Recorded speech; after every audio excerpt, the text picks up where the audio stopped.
Essa semana eu tive um encontro muito bacana.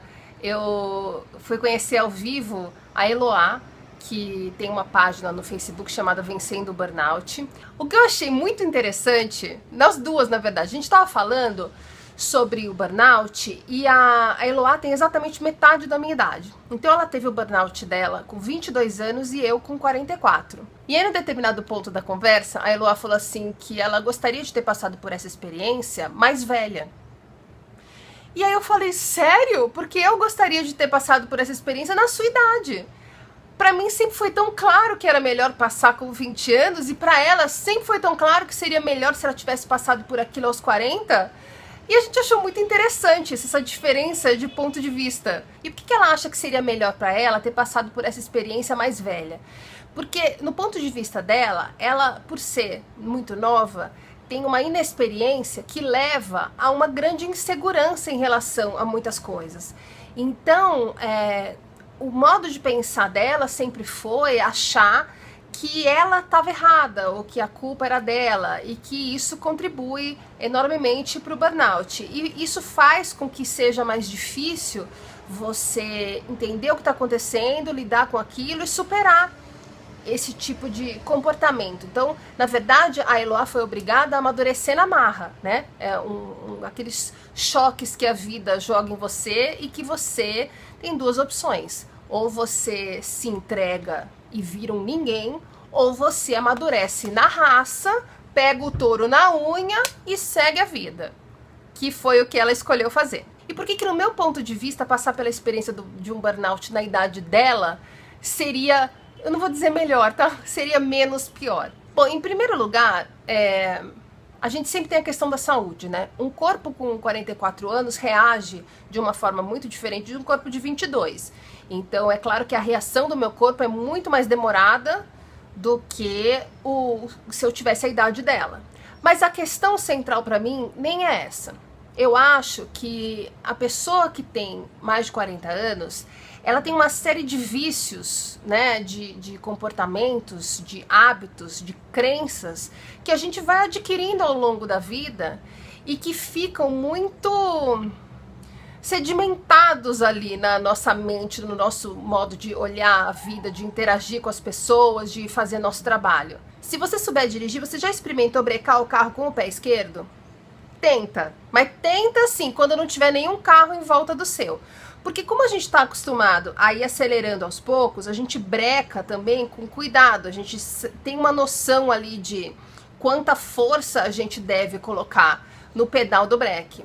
Já o pé que está acostumado a trocar de marcha, como é que você troca de marcha? Você enfia o pé na embreagem e troca a marcha. Se você tentar brecar com o pé esquerdo, o seu carro breca tão absurdamente rápido que você vai assustar. Mesmo você sabendo que conscientemente você está fazendo aquilo. Você breca e fala... Ah! Isso é vício, gente. Você adquiriu um vício na sua carreira de motorista. E isso acontece com qualquer coisa. Então, pra mim, na hora que você se vê diante de um burnout com mais de 40 anos, e eu acho que é a idade mais comum, né? Entre 35 e 45 anos é a idade mais comum, assim, em termos de amostragem das pessoas terem um burnout, né? Eu acho que você se vê diante de possibilidades muito mais doloridas. Então, para você pensar em trocar de carreira, de área, parece uma coisa muito mais trabalhosa, muito mais dolorida. Você fica inseguro em relação a como o mercado vai te receber, porque todo mundo sabe que depois dos 40 anos o mercado, qualquer área do mercado te considera muito velho. Você tem ali uma expectativa, uma perspectiva que você mesmo desenvolveu ao longo da sua carreira, que as pessoas que te conhecem têm a seu respeito. Então você chegou num nível de senioridade no seu cargo, no seu trabalho, e de repente você vai abrir mão disso, ou você vai precisar admitir para você que você não está dando conta de uma coisa que você sempre fez muito bem na sua vida.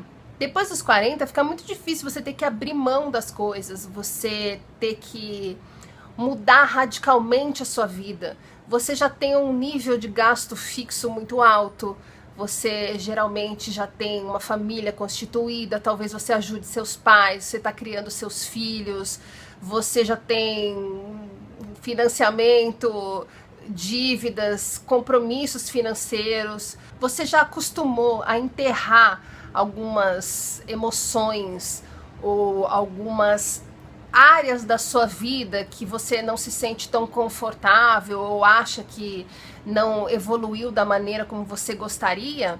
Eu vou falar uma coisa que um amigo meu me falou por e-mail, e esse e-mail dele me ajudou mais do que 6 meses de terapia. Ele disse o seguinte: quando ele tinha, hoje ele tem uns 50 e poucos anos, quando ele tinha uns 20 e poucos, ele teve, enfim, uma experiência traumática na vida dele e foi parar num psiquiatra. E muito incomodado em uma vez no psiquiatra ser obrigado a confrontar as coisas dentro dele que ele estava começando a se dedicar a tirar da vista. E aí o psiquiatra dele falou o seguinte: todas as pessoas, em algum momento da vida, são obrigadas a abrir esse armário que você precisou abrir agora e se enfronhar e chafurdar nesse monte de coisas que a gente esconde da gente. Então você abre o armário e você encontra lá as experiências de vida que você quis bloquear para não lembrar mais, os traumas que você teve que você achou melhor deixar para lá para não te atrapalhar. Só que geralmente as pessoas acabam precisando abrir esse armário no final da vida. No final da vida é que você vai olhar para trás, você vai repensar o que você passou, e aí você não vai ter tanto tempo para, vamos dizer, emendar algumas coisas que você poderia consertar ou que te incomodam ou que você carrega como um peso, ao passo que quanto mais novo você é, mais recursos você tem para corrigir essa rota, né?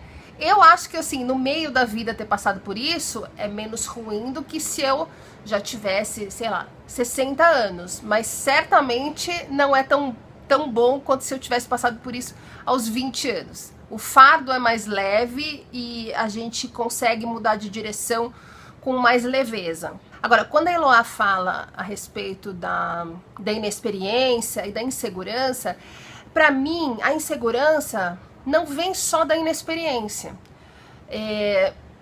Basta você reparar quantas pessoas tem à sua volta que já têm 40, 50 anos e que são inseguras. Eu, por exemplo, fui insegura a vida inteira em relação a 1 milhão de coisas, principalmente na parte pessoal, já que a parte profissional eu acabei indo tão bem que virou meu foco, né? Inseguranças, todo mundo que tem coisas mal resolvidas tem. E essa insegurança faz parte de uma maneira de pensar da pessoa que tem burnout. Então, à medida em que ela é sempre desautorizada, à medida em que ela é obrigada a acumular função, à medida em que ela não se sente apoiada por recursos da empresa ou por pessoas com comprometimento menor com o trabalho, a ponto de ela não ter aquela qualidade de trabalho que ela gosta, tudo isso vai gerando insegurança. E essa insegurança está presente em qualquer idade. Para mim, a diferença de passar por um burnout com 20 ou com 40 anos é o tempo que você demora para levantar. Então, ser inseguro, se vir num ambiente de trabalho não favorável, ter questões de dúvidas a respeito da sua performance de trabalho, do sucesso em que você tem ou pode ter, de ter um chefe que ferra a sua vida e coloca a sua autoestima para baixo do seu pé. Tudo isso pode acontecer em qualquer idade. Eu acho que quanto mais novo você é, mais leveza você tem para levantar e seguir em frente em outra direção. Mas acho que ela tem razão quando ela vê uma pessoa mais velha se levantando com mais força. Então eu acho que a pessoa mais nova levanta com mais rapidez e leveza, e a pessoa mais velha levanta com mais força e mais serenidade. Porque ela não consegue aceitar que isso aconteça com ela. Ou porque ela acha que o estresse é para quem está realmente num cargo de muito destaque, de muita relevância, ou porque ela acha que é coisa de gente fraca.